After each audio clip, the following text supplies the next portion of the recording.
السلام علیکم افغانستان بنډار له نجیبې سره خدای دې وکړي چې تاسو ټول روغ او جوړ اوسېږئ. بلې نن بیا د یو بل بنډار سره په اریانا تلویزیون باندې تاسو موږ په ژوندۍ بڼه باندې ګورئ. زموږ نننۍ مېلمانه چې دغه تاسو پیژنئ ځکه چې همیشه مو لیدلې ده پارلمنت کې هم او زموږ زیاتره سیاسي خپرونو کې هم. نن د هغې منندوی چې هغې وخت راکړی چې زموږ په خپرونه کې راسي موږ د هغې سره د هغې شخصي ژوند په باره کې یو خوندور بنډار ولرو. نو تاسو هم کولی شئ چې له موږ سره ملګرتیا وکړئ. صحیح ده صحیح ده. زموږ میلمنه کم خلک چې زموږ د بنډار فیسبوک پاڼه فالو کوي او زموږ د بنډار انسټاګرام اکاونټ فالو کوي نو هغې به ته معلومه وي چې نن زموږ درنه میلمنه شینکۍ کړوخیله ده او زه دا درته وایم چې تاسو خپلې پوښتنې موږ ته د ایمیل د لارې او د فیسبوک د لارې او د انسټاګرام د لارې هم له موږ سره شریکولی شي. او دا درته وایم چې نن موږ تاسو ته ډېره زبردست اشپزي هم لرو او زموږ د اشپزي یو مهم پوینټ دی چې یعنې موږ کوشش کوو چې ډېره کمو پیسو کې خوندور خواړه تاسو ته تیار کړو او هغه زما کار نه هغه د یلدا کوي. نو راځئ چې ولاړ شو د یلدا خواته وګورو چې نن هغه موږ او تاسو ته چه تیاری. سلام نجیبه جان قند خوب هستی؟ خوب هستی؟ جانک جور. یک سلام گرم به تمام بیننده عزیز. خدا کنه مثل همیشه جور خوشحال سرحال باشید. دوستای عزیز ما امشب در نظر گرفتیم که یک زردک پلو به شما آماده کنم. فکر میکنم در طول کلی ده پاره تیاری قضیات 3 پیاله برنج است نجیبه جان. چی؟ تو به خاطر چقدر نجیبه جان یک گپ بزنم بد نمیه. حتما هیچ آشپزی نکنی. نه این خو راست است هیچ آشپزی نکردم مگم دیدیم مادرم دیدیم در آشپزخانه این 3 گیلاس برنج 3 گیلاس برنج وقتی که برنج نجیبه جان متوجه باش برنج که خام میگیری این قکک میباشه این که تر میکنی کم زیادتر میشه که پخته کنی از وام کده زیاد میشه. باز برنج که یک ذره خوبش باشه و وای داشته باشه و دیگه باز بخی زیاد میشه. دیگه دوستای عزیز 3 پیاله برنج است. 2 عدد زردک داریم اینجا، زنجفیل است، 1 دانه پیاز است، دیگه رومی و بادرنگ و مرچ و گشنیج به خاطر عزیز کتش یک سلاتی وطنی داریم. کتش یک سلات هم جور میکنیم. دیگه مرچ مساله پیاز نیست نه؟ است پیاز. خب این پیاز است این. 1 عدد پیاز هم داریم. پیاز هم است دیگه اینجا زیره است دوستای عزیز. ایل است بر خوشبویی برنج، نمک عادی و نمک چینایی است. اگر چی کنیم امروز به خاطر که شب است نه اگر سلات جور کنی پیاز پکیوانه پیاز در سلات نمیندازم. پیاز به خاطر برنج گرفتیم. برنج ما دوستای عزیز که از دم پخت است صافکی نیست. اول پیاز توتا میکنی؟ خب مثلا برنج با خوردن نمیتونم دم پخت است. دم پخت است. با سلاتش با خیر. صحیح ده صحیح ده. راځي چې ولاړ شو چې دا نن موږ ته زردک پلو زردک پلو پخوي یلدا جان وګورو چې دا په څو روپو کې راځي د پرایسز لیست وګورو.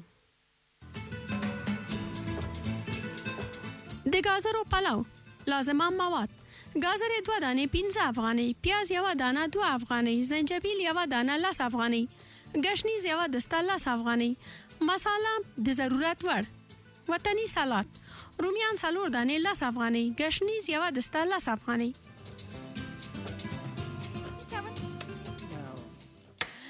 نو تاسو ورته چې په څومره کمه پیسو کې تاسو ته یلدا جانه نن د گازر پلو تیاری او ډیره ډیره غوښې هم نیخي کنه خلک وایي یک چیز اضافه میشه 1 درپه 1 دانه بادرنگ هم است که خیر.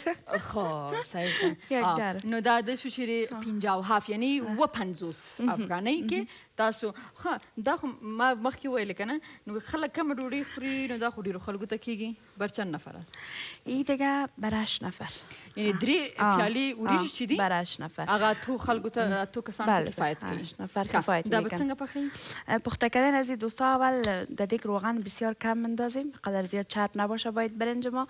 پیاز اول توتا خرد ریزه میکنیم. پیاز که کمک سرخ شد دوستای عزیز زردک خود که پوست کردیم از تراشک میکشیم زردک هم مندازیم. یک کمک زنجفیل هم تراشک میکنیم مندازیم. یک چند دقیقه میمونیم که تف بگیره زردک ما امرای پیاز بود از او که تف گرفت او مندازیم.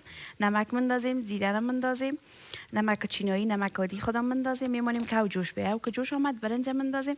کوشش کنین دوستای عزیز که سر برنجتان هم یک بنده و که بلند باشه برنجتان شوله نمیه. وقتی که او خود خوش کرد از 4 بغل دیگ برنج جمع میکنیم سرش سر دیگه میمونیم برای 20 دقیقه یا الا 10 دقیقه دم میمونیم. بعد از اون میکشیم یک سلات هم در پالیش جور میکنیم.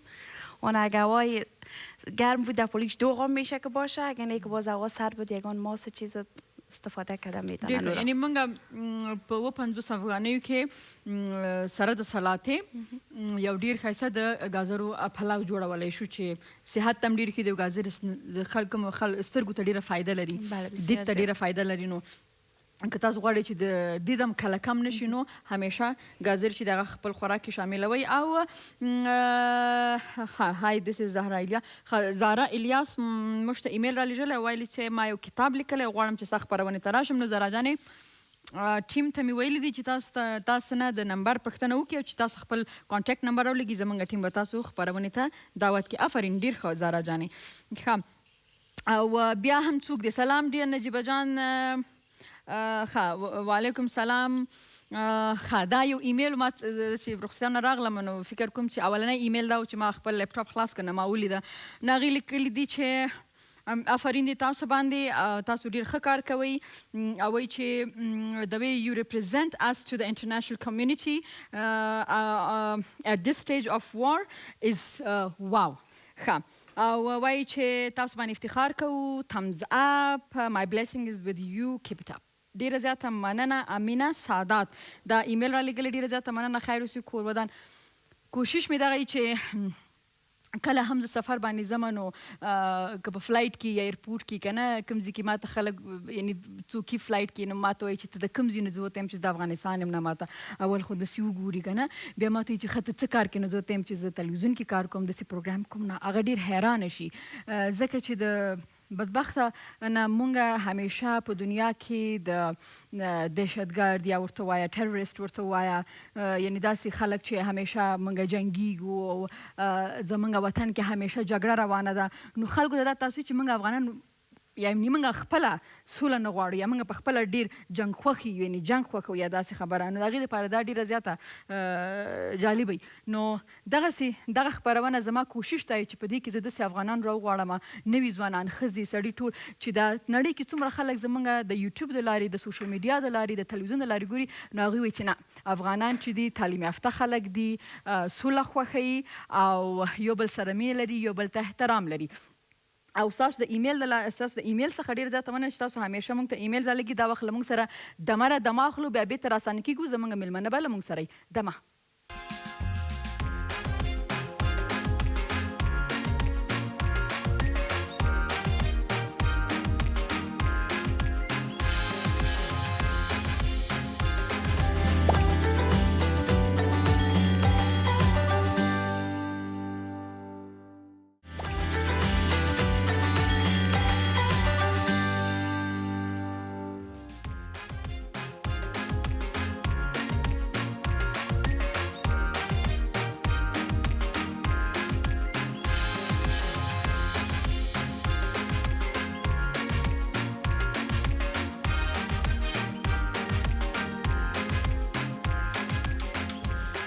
یو وارې بیا راغلاست خپرونه بنډار له نجیبې سره.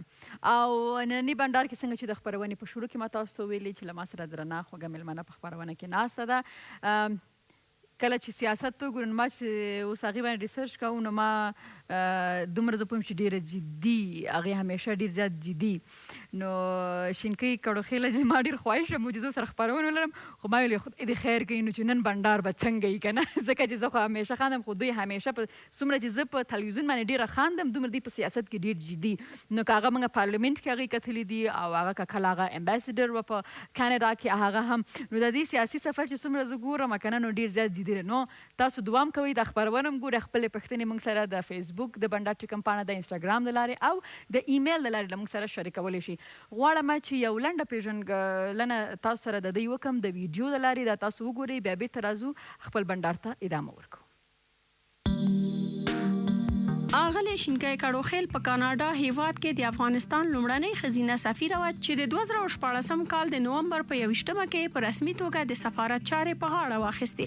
نوموړې د سفارت له دندې وړاندې د 11 کلونو لپاره پارلمان کې د ولسونو استازیتوب په پرلپسې توګه د 2 دورو لپاره مخکې وړی. اغلې کړوخېل په طبي او سیاسي علومو کې لوړې زده کړې کړې دي. د دې ترڅنګ له ځوانۍ څخه د افغان او بین المللي ټولنو سره همکاره پاتې شوې ده. نوموړې پارلمان ته له تګ وړاندې افغان ښځو او ماشومان ته یو تعلیمي بنسټ جوړ کړی و. د نوموړي بنسټ د ریاست ترڅنګ اغلې کړوخیل د ښځو د حقوقو لپاره هم مبارزه کوله. پارلمان ته له ننوتو وروسته هم اغلې کړوخیل په صلح او سیاست کې د ښځو ونډه او ځان بسیاینه کې د پام وړ رول ادا کړی دی. همدارنګه کارګر ماشومان او ښځینه بندیانو سره د پام وړ مرستې کړي دي او لومړی میرمن وه چې د سینې د سرطان په هکله یې عامه پوهاوي او مبارزه شروع کړه تر څو د دې مرض د پیژندلو او علاج لپاره په افغانستان کې مرسته وکړي، ځکه چې تر اوسه افغانستان کې د نوموړي مرض د پیژندلو تخصصي مرکز او علاج نه و. د دې ترڅنګ بله مهمه لاسته راوړنه یې دا وه چې د اهل تشیع ذاتي قانون کې 50 بنده د ښځو په ګټه راوړل او همدارنګه د ښځو سره د زور زیاتۍ په برخه کې د نورو فعالو ښځو ترڅنګ تر ډیرو هڅو وروسته وتوانېده چې د ښځو په وړاندې د تاوتریخوالي د منع قانون تر ولسمشره د توشیح لپاره ورسوي.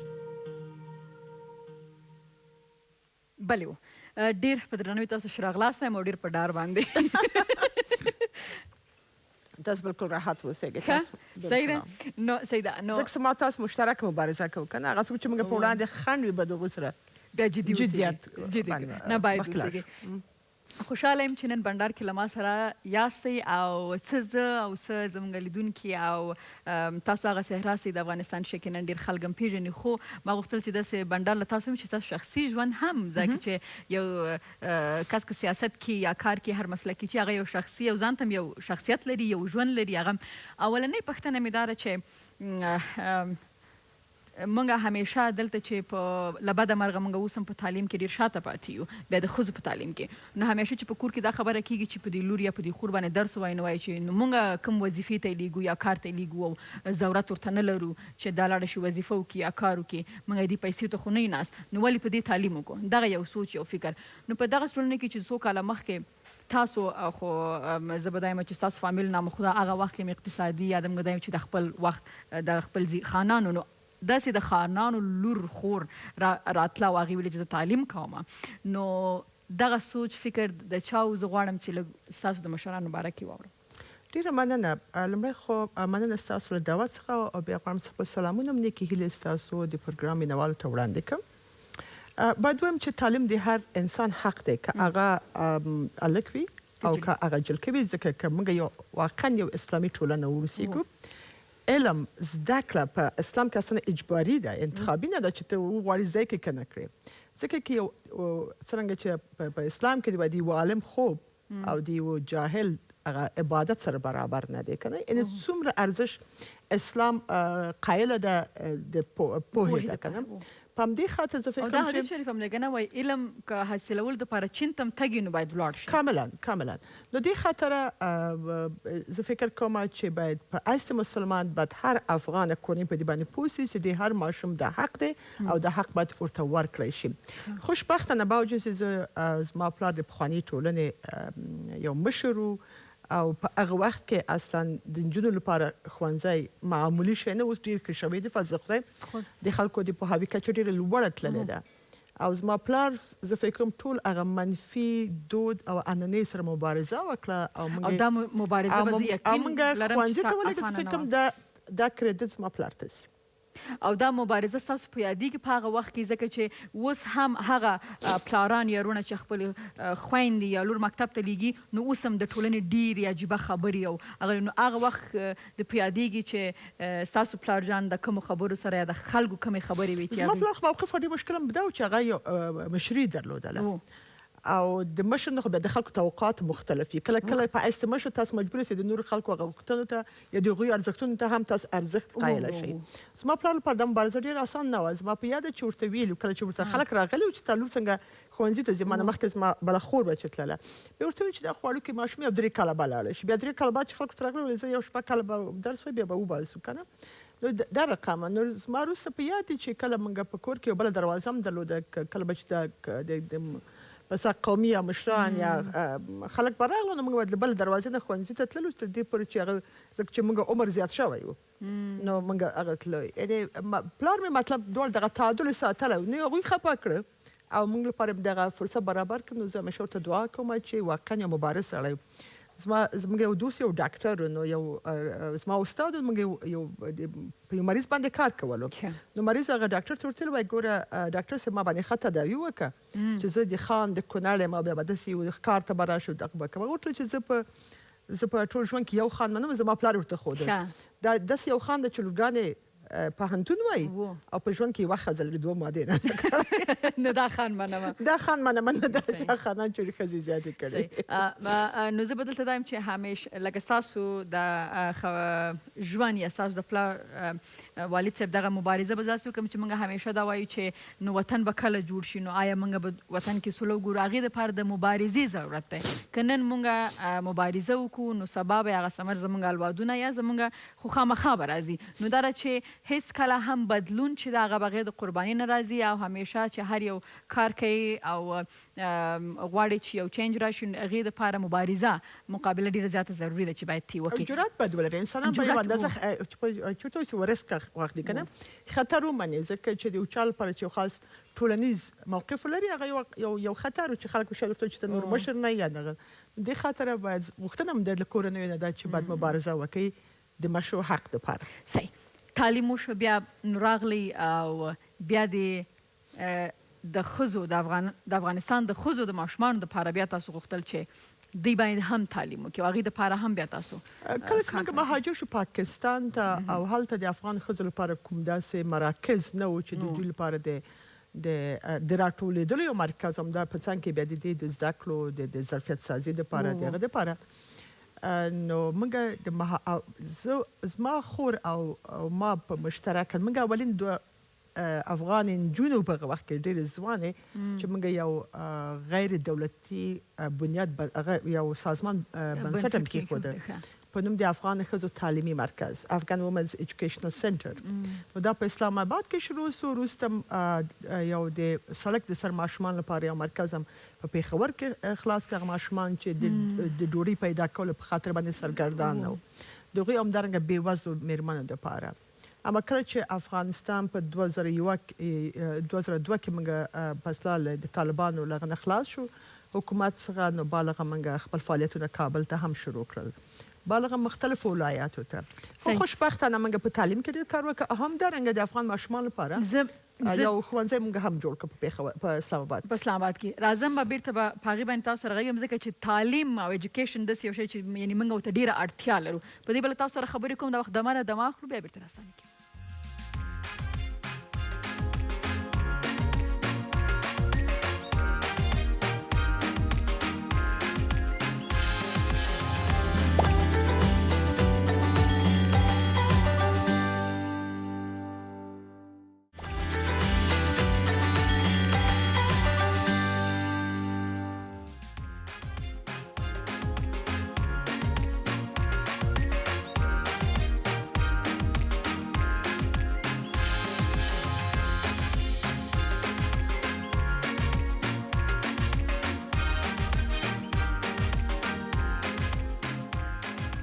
یو وارې بیا شو راغلاست خپرونه بنډار له نجیبې سره او اوس هم زما د یو ګیم یا بازي خواته یا هغه پوښتنې چې زما لپاره زه ډېره پرې ډارېږم یا زه دا یم چې زما لپاره لږه سخته وي نو هغې دپاره ما یو بازي جوړه کړې ده نو ما ویلې چې زه به هغه سوالونه کوم او که تاسو ځواب ووایي نو تاسو به تم اپ او که نه نو ډاون صحیح ده صحیح ده راځئ له خیره سره دا پارلیمان د موجوده حکومت په خوښه جوړ شوی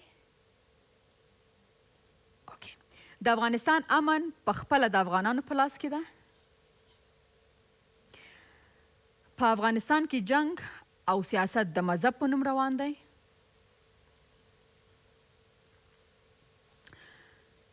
د افغانانو لویه کمزوري تعصب دی ښه آیا پدرام په راتلونکي انتخاباتو کې بریالی ده ریاست جمهوري ته ښه شو سو چې لالی حمیدزی او ظاهر قدیر په پارلمان کې نشته دا ډېر ښه کار شوی دا د خلکو انتخاب چې نه دی ورکړی نو په دې معنا چې خلکو نه ده غوښتی نو ستاسو ځواب به څه وي تمام ما خو چې زه دغه معکلم نو ما ورته رایه نه ده ورکړې خپل ولایت کې درلوده یعنې چې دا علامه دی چې دوی ناکامه شوي دا نه چې ښه بس ځکه چې قضاوت خلکو پر نه مربوط زه دی به چې تاسو څه وایي چې ښه شوي که بد شوي ستاسو یعنې ښه که بد داسې وایم دې کې نه غواړم تبصره وکړم ښه صحیح ده د شهید ډاکټر نجیب او د ډاکټر اشرف غني صاحب سیاست یو رنګ دی زه فکر کوم چې دواړه له عین مرحلې نه تېرېږي نو thumbs up or down څنګه وکړو نه مطلب مې دا ده چې هغه وخت کې هم داسې یو حالت و چې د وخت رئیس جمهور غوښتلو چې د سولې پروګرام مخکې کړي او هغه څوک چې د وخت دولت مخالف و نو هغه د یو پروګرام له لارې نه راشي او انتقال د قدرت وشي په انتخابات کې ګډون وکړي او فعلي حکومت یو تقریبا عین موقف کې قرار لري نو اوس څه وایي نو مطلب دا ده چې وضعیت تقریبا بله هغه وخت هم په چوکۍ جنګ و سیده یې ویلي چې زه کینم قدرت مند شمه بل ویلي ځم نو اوس هم تقریبا سیاسي اختلاف موږ بیخي په نظامي اختلاف بدل کړی و کنه او نه دا رقم نو باید مبارزه په سیاست کې وشي نه داسې په جنګ کې ښه ډېر ښه هغه ډالر چې د افغانستان د ودانولو لپاره راغلي وو ځینې افغانانو د وطن پر ځای خپل شخصي ژوندونه پر جوړ کړل بله کوم یو دا راځي اوکې صحیح ده دشمن په سیاست کې وهل پکار دي که په جار ورسره د جنګ اعلان کول پکار دي انټرنیشنل یعنی سوال تکراروي دشمن په سیاست کې وهل پکار دي که په جار ورسره د جنګ اعلان کول پکار دي یعنی جنګ وکړو سیاست باید وشي سره خبرې اترې سره وشي صحیح موږ نن هم د افغانستان په سیاست کې ډېر سیاسي رهبران لرو چې افغانستان یې څو وارې خرڅ کړی بله لرو درکته ده ښه په مور همیشه زوی ګرانی په میندو باندې فکر نه کوم زه فکر کوم چې زوی لور دواړه ګران وي اما شاید خو مور ته زوی ډېر ګران نه اصلا هغه تمایل د زامنو کله چې غټ شي مور ته زیاتره وي زه شاید همیشه دغه مخالف جنس مسله ده لورګانو ته همیشه پلار زیات ګران وي او زامنو ته خپل هر یو احساس کې چې هغوی ته زیات هغه دي تاسو څنګه خپله ما باندې پلار ډېر زیات ګران صحیح ده او خپله تاسو په ماشومانو کې لور ځکه چې نازولیم ده عمره چې ما خپل لور نازولې زما خپل زامن نه دي ځکه چې کله چې زما لور پیدا شوله نو تقریبا د دې ټولې سالګرې ډېر لوی ونیول شولې او یو لوی محفل جوړ شو د اته د دې نوم کېښودل په خاطر زموږ لپاره مې ډېر ساده محفل و یعنې موږ یو ورور اصلا ما هغه څلوره ماشوم فکر کوو که دا لور شي نو زما به دوه لورګانې وي نو زه فکر کوم دا د خدای دی باید هر مور او پلار کوشش وکړي چې سالم اولاد ولري دا د الله په لاس کې دی او بل دا غواړم چې ستاسو پروګرام لارې نه وایم ځکه چې افغانستان کې ډېرې مېرمنې دي په لاکهاو مېرمنې دي چې هغه په سر ژوند ملګري دوهم واده کړی فکر کوي چې دا د مېرمنې په لاس کې ده چې زوی وزېږي او که لور دنیا ته راوړي دی باید پوه شي چې ښځه په دې کې هېڅ ډول رول نه لري که لري خپله نارینه یې لري ځکه چې د مختلف کروموزومه دي د مېرمنو دواړه یو شان ته نو باید وایم چې افغاني کورنۍ باید د باندې پوه شي چې لور او زوی دواړه د خدای پاک لوی نعمت او رحمت دی د سالم اولاد باید غوښتنه وکړو همیشه دعا وکړو چې ویې لرو خو باید دوهم واده په دې چې زما مېرمن زوی نه لري مه کوئ ځکه چې د هغې په لاس کې نه دی دا وري یعنې په دې پارلیمنت کې ډیر وطن دوسته او با ایمانه وکیلان لرو دا اوس چې نوی پارلیمنت دپاره وکیلان کامیاب شي چې را روان دي دا ټول ډیر وطن دوسته امیدوار یم چې ځکه چې تر اوسه پورې نه پوهېږم کله چې دوی عملا په اصلاح پارلمان ته داخله شي وروسته به د دوی کړنې معلومې شي چې دوی څومره ملي ګټو ته ژمن دي او که شخصي ګټو ته دا به وخت فیصله وکړي زه خو تاسو دا وایي چې فعلا چې دوی کامیابه شوي تاسو وایي چې امیدوار یم او موږ وایو چې امید ژوند په امید خوړل کیږي او همیشه د خو امید پکار دی مثبت فکر کوم امیدوار یم چې دغه ټول غلطیان شوي په د دوه دور پارلمان کې دوی ورڅخه یو ښه مثبت درس اخیستی وي او خپلو کړنو کې ډېر دقیق اوسېږي. ډېر ښه پوښتنه کوم او دا مې چېرته د غوږ نه تیر شوي وو نو څومره ښه بنډار روان دی نو که په دې کې تاسو دا موږ ته ډېره زیاته واضح کړي او ډېر خلک چې دا خبرې تیتایي یا وایي نو هغې ځواب باید کلیر شي. ډېر خلک دا وایي چې کړوخیل چې دا هغه خالي د پښتو سیاست کوي یا پښتو ته یې کوي پښتنو ته یې کوي نو دې خبرې ځواب کې تاسو څه وایاست؟ متاسفه یم ځکه چې زیات کسان چې زه د افغانستان سیاست کوم، زه افغان یم او ما لپاره افغانستان مهمه ده او هر افغان، زه خپله پښتنه یم خو اول افغانه یم. زما هغه وجه مشترک د ټولو افغانانو سره دا چې موږ یو افغان یو راته مهمه ده. نو زه به درته ووایم که چیرې زما د پښتو سیاست کولی نو کله چې د شیعه کورنۍ قانون مسله شوله حتی زه د سرحد نه د باندې تهدید په مرګ شومه چې ته خو فقهي مسایلو کې ګوتې وی او تا ولې دا قانون بدل که او تا ولې په بین المللي سطح حتی مصاحبه وکړه. زما لپاره هغه یو د بشر د حقونو مسله وه. ښځه بشر ده او حق لري او زه په حیث وکیل زما مسؤلیت و چې د شیعه خویندو لپاره هغه ټول مشکلات چې په قانون کې ځای په ځای شوي هغه باید لرې شوی وی. نو ما ډېر ورته سخته مبارزه وکړه. حتی زما په یاده چې زما یو نارینه دوست وکیل همکار راته ویل چې ما فکر نه کوم چې ته به دومره لوی تهدید لاندې زه به خپل ګارد درته درکوم یو څو وخته بدون د ګارده مه ګرځه. نو ما لپاره انسان مهمه ده، افغان مهمه ده. زه افغانه یم که هغه پښتون وي که هغه تاجک وي که هغه هزاره وي که هغه ګوجر وي که د هرې طایفې نه وي موږ د ټولو په وړاندې مسؤلیت لرو. او په یاد وساتئ د نن چې خوشبختانه زموږ هغه غیر مسلمان اتباع د مملکت چې هندوان دي د هغو لپاره یو طرحه زما شخصي هم دا وه چې موږ هغه وخت رئیس جمهور ته هم رسولې وه چې باید یوه کرسي دوی ته ورته ورکړل شي ځکه چې هغه د افغانستان ډېر با عزته وګړی دي. راځم او په دې موضوع هم در سره خبرې کوم دا وخت دمه واخلي بیا بېرته راستانه کېږو.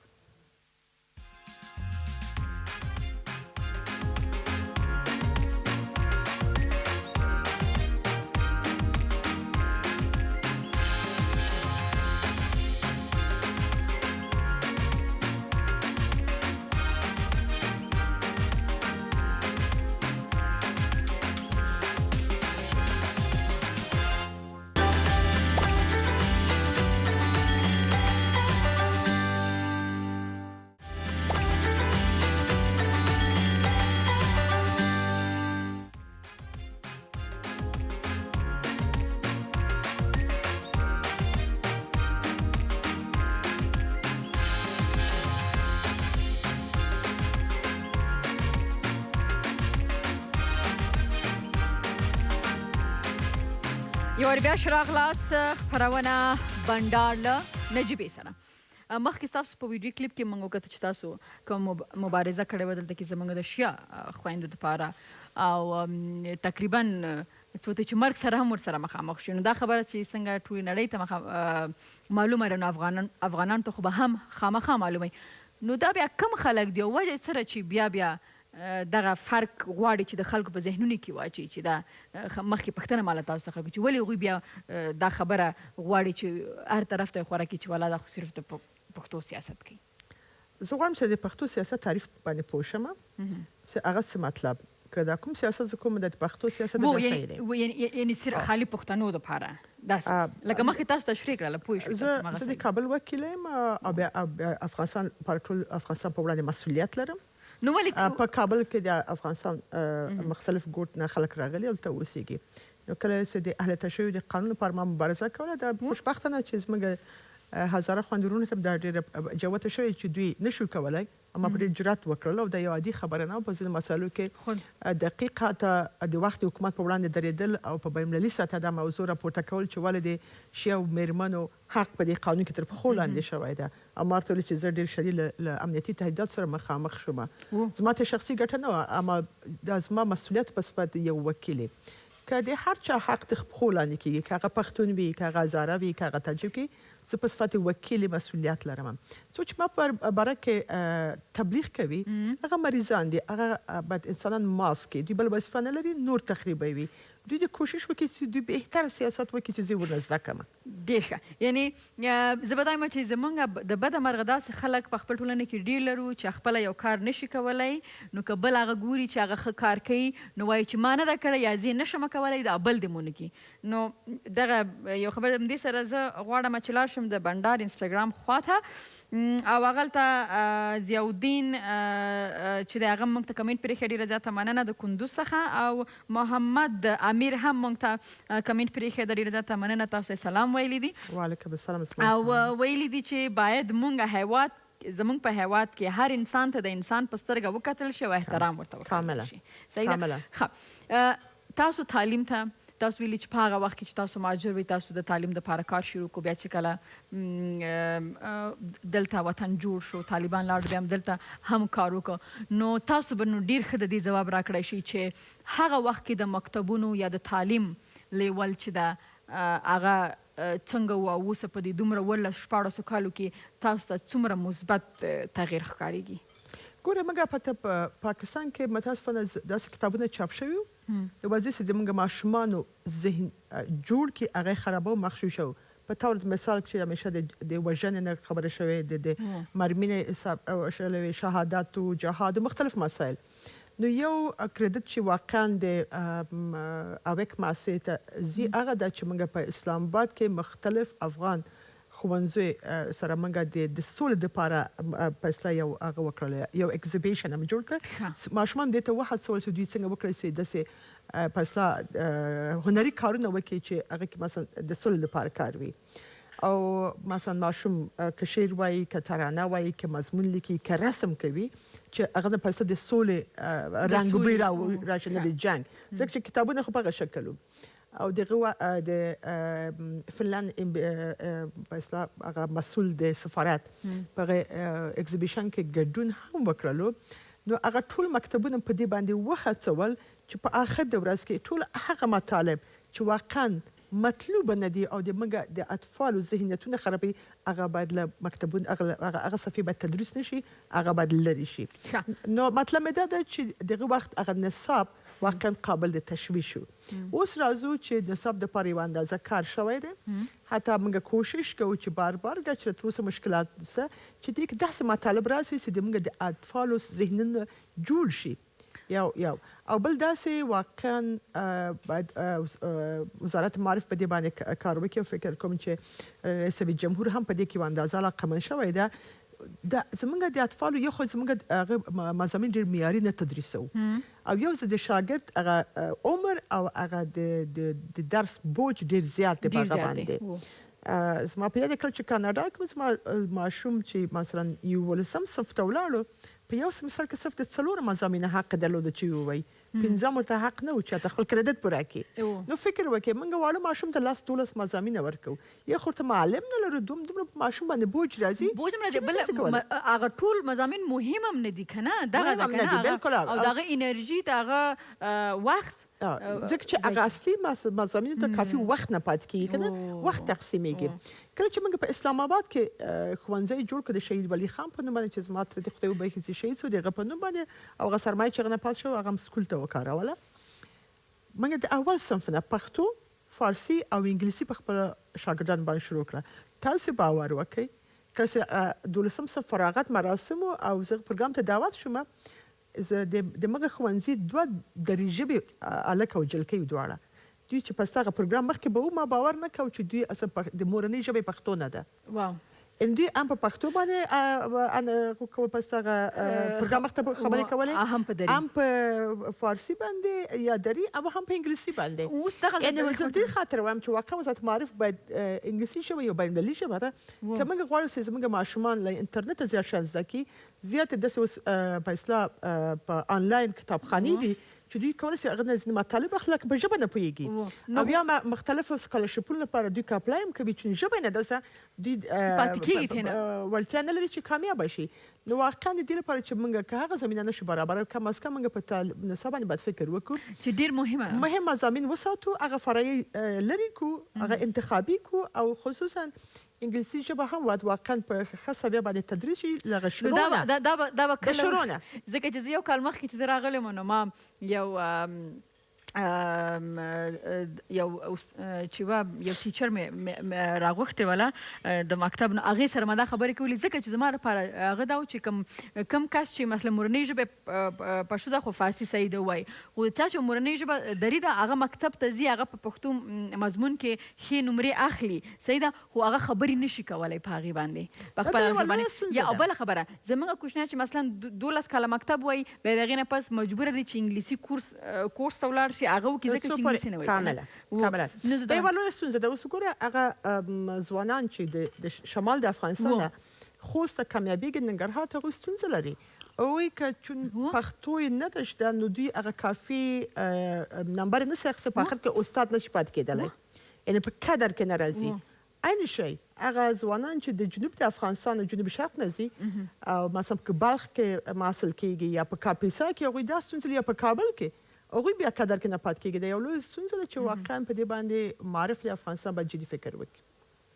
ډیره مهمه ده. نو موږ دا هیله وکړو چې دې وارې تاسو لاړ شئ له خیره سره، ځکه زما ډېر خوښ دی چې زه ته یم زموږ د افغانانو د نوي هلکان نجونې چې مکتب ته ځي نامخدا ډېر بااستعداده دي او کتاب سره ډېره زیاته مینه لري. اما زړه مې هغه وخت کې خفه شي چې دوی سره دومره ډېر کتابونه یې غریبانان او دومره کلونه هغوی درس هم وایي او د هغې نه بعد چې مې دي لکه څنګه چې تاسو چې انټرنیشنلي معیار سره زموږ تعلیم نه دی نو زه دغه یو وړاندیز لرم. امیدوارم چې رئیس جمهور دا رئیس جمهور راځي او که بل رئیس جمهور راځي، هر څوک چې راځي معارف باید له سیاست نه لرې وساتي. نور د چا په فرمایش باندې د وزارت یو چا قرباني نه کړي، د چا په سهم کې دې نه ورکوي، ځکه چې همیشه دغه ځینې وزارتونه واقعا له سهم نه باید وویستل شي. دا یو لویه جفا ده د افغانستان سره. موږ داسې کسان راولو معارف ته چې هغوی لپاره فقط ګمارنې مهمه دي، دا چې د معارف کیفیت څومره لوړ شي دا ورته هېڅ مهمه نه ده. خوشبخته موږ یو ډېر ښه معین صاحب لرو په معارف کې، اما دا چې په رسمي اداره کې نه ده شاید ځینې محدودیتونه ولري، که نه موږ ځینې وړ اشخاص شته دی اما مخه کې ډب پاتې کېږي، نو بیا زه فکر کوم چې معارف تقدیر نه بدلېږي. که موږ غواړو چې بدل کړو نو معارف وزیر معارف باید سیاسي کس نه وي، سیاسي کس نه اوسېږي. بالکل نه وي. صحیح ده.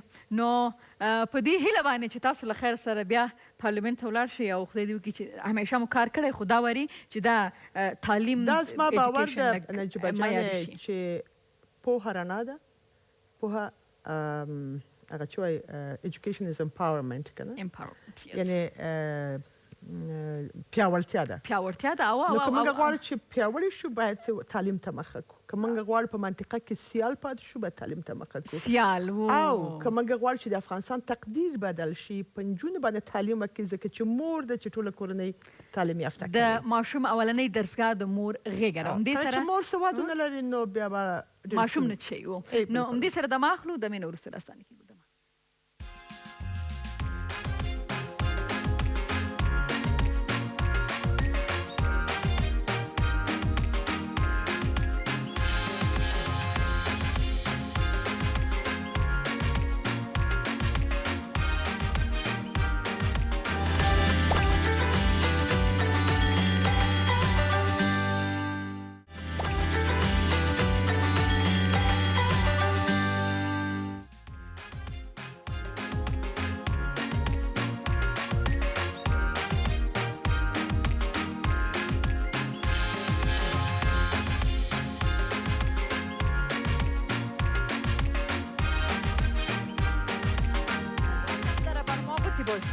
یو باش راغلاست خپرونه بنډار له نجیبې سره. همدې سره زما د بنډار انسټاګرام خواته او دلته موږ ته چا لیکلي مسکان خان موږ ته د کوټې پاکستان څخه السلام علیکم نجیبې خورکۍ، امید کوم چې جوړه روغه اوسېږې. موږ ستا خپرونه ډېره زیاته په خوند باندې ګورو، ستا انداز چلند ډېر خوښوو. ډېره مننه. زما مور تاسو ډېره زیاته خوښوي، وایي چې الله دې ما ته همداسې یو ژنور په نصیب کړي. آمین. وی لو یو ډیر سیستر. زه تاسو سره مینه کوم او تاسو دې هم الله مل شي. مور ته دې ورته وایي چې زما غوندې زما مور خو بیا وایي هغه به کومه بد قسمت چې ته به یې ګورې. خو بیا هم ډېره زیاته مننه ستا څخه او همدې سره زما د سلام علیکم یلدا جان خوب هستی بخیر صحتت خوب است به به به به چی یک برنج وکیل صاحب محترم شما خوب هستید بخیر صحتتان خوب است چی حال دارین خیرتی است نجیبه جان قند و نبات شیرین و عسل ایرم از زبان خود نمیگم یک کاکا بسیار علاقمند بود گفت اینم تو نجیبه را بگو اگر نگویی خداوند تو یک مریضی بکشه که دیت کشور تداویت نشه چی یک بدوی چی یک بدوی خو امروز حالا مشکل ما چطور میشه چی مشکل ما چطور میشه چی مشکل من خود در پارلمان کاندید کرده بودم خب رای ما خوردن قروت واره گفتم برو خیره یک دو سه تا دیگه که گفتم شکر که آدمای صحیح شد از ما که باسواد هستن حالا در ریاست جمهوری خود کاندید کردیم کمیسیون قبول نداره خو هغه پوهیږي چې تا نه چې نه جوړیږي نو ولې وخت در باندې ضایع کی به خاطر ازی میگه چرا دو دانه معاون میگه نداری ما گفتم دارم یک دانه معاون د سراسم نجیبه هم کاری هم باری هم نمور در منزل معاون دومم یلدا جان بازم کمیسیون قبول نداره وی چرا میگه اگه وکیل مثلا معاون د سراست اگه میگه نجیبه را بگیری میگه از این زبان نیست برای آسیاست این روز سابقه سخنگوی هم کار نداری چیزی که تلویزیون است میگه دیوانه میکنه گفتم خیلی یلدارم میگه که ایرم آشپز است میگه یه روز اواسانه پخته میکنه چیزی که زناست میگه این نازانه ساخته خب ایناله اوکی ما حق رئیس جمهور شدن دارم یا ندارم نداری هیچ دارم ما خط مشر داشتم گفتم اعلان کنم اگم نکردم اعلان گفتم دوزی میکنن دیگه کسا از ما کده پیش میگه 2 دقیقه برنامه کمدین آوردی مردکه 40 دقیقه برنامه کمدین ناورد بگو 2 دقیقه پاکیج جور کردی که میمان معرفی کنی 25 دقیقه فیلم مردم نشر نکرد بگو در این مملکت نگاه که خود دوزی زیاد نقل است نه خیر است خیر است تو است که اگر گپ خوب باشه کار خوب باشه دیگه کسان نقل کنه خوب است خب بد نیست نه مگم خودت تشکر یلدا جانی عزیز نه تو است که میگم مومن تو آشپز چرا میگیری ما به خاطر از این معاون ما آشپز میگیرم که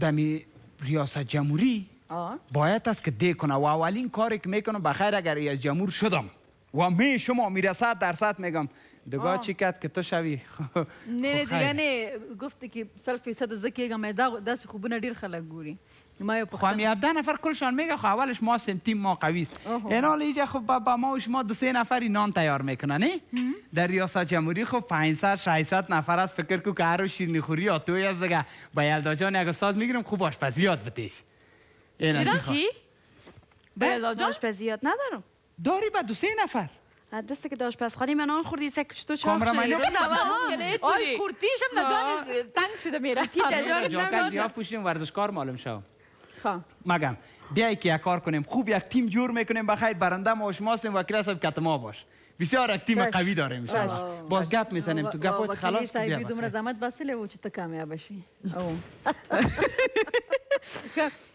آشپزی خودی کرده در توی چې په خوراک کې چه زیات خوښیږي خپله زه چې وږی شم هر شی چې راته یعنی بېکبره یې بېکبره یم خو اشک مې ډېر خوښیږي ښه ډېره مننه چې راغلې خپرونې ته خدای روکړي چې موږ سره بنډار ستاسو دپاره هم خوندور تېر شوی له موږ سره ده مننه چې راغلې خپرونې ډېره مننه او امدا زموږ نخ بندار پولی الله مسپارم یلدا جان از شما تشکر نو شپم په خیر تل دی افغانستان زنده باد د الله پامان